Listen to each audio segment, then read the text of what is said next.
ಈಗ ನೋಡಿ, ಸಂಪುಟ ಪುನರಚನೆ ಮಾಡ್ತಕ್ಕಂಥದ್ದು ಅದು ಮುಖ್ಯಮಂತ್ರಿಗಳಿಗೆ ಬಿಟ್ಟಂತ ಹೈಕಮಾಂಡ್ ವಿಚಾರ.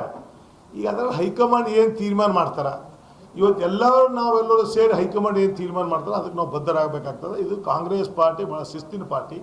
ಇವತ್ತು ನಮ್ಮಲ್ಲೆಲ್ಲ ಹೈಕಮಾಂಡ್ ನಿರ್ಧಾರ, ಅದಕ್ಕೆ ಎಲ್ಲರೂ ಕೂಡ ತಲೆ ಬಾಗಲೇಬೇಕಾಯ್ತದೆ, ತಲೆ ಬಾಗ್ತಾರೆ. ಈಗ ನೋಡಿ 2.5 ವರ್ಷ ಆಗಿದೆ, ಸಹಜ ಇದೆ.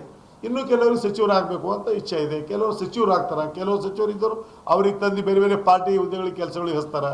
ಸ್ವಾಭಾವಿಕ ಇದೆ, ಅದು ರೂಟಿಂಗ್ ಇದೆ. ಈ ಮೊನ್ನೆ ಗುಜರಾತಲ್ಲಿ ಮಾಡಿದ್ರು, ಇಡೀ ಸಂಪುಟನೇ ಬದಲಾವಣೆ ಮಾಡಿದ್ರು. ಇವೆಲ್ಲ ಸಹಜ ಇದೆ, ಅದರಲ್ಲಿ ಯಾವುದು ಕೂಡ ಇವರು ಅವರು ಅಂತಲ್ಲ. ನೋಡೋಣ ಏನು ಸರ್ಕಾರ, ನಮ್ಮ ಮುಖ್ಯಮಂತ್ರಿಗಳು, ನಮ್ಮ ಪಕ್ಷದ ಅಧ್ಯಕ್ಷರು ಮತ್ತು ಹೈಕಮಾಂಡ್ ಏನು ತೀರ್ಮಾನ ತೋತಾರೆ ಅದಕ್ಕೆಲ್ಲರೂ ಬದಲಾಗಿದೆ. ಸರ್, ಈಗ ಎರಡೂ ನಿಮ್ಗೆ ಗುರ್ತಿದೆ.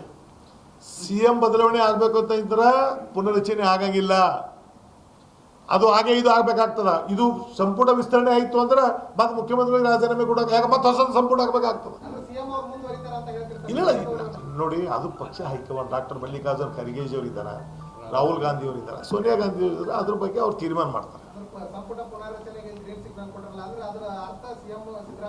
ನೋಡೋಣ, ಕಾದು ನೋಡೋಣ, ನಿಮ್ಗೆ ಗುರ್ತಿ ಆಗ್ತದ. ಚಲೋ.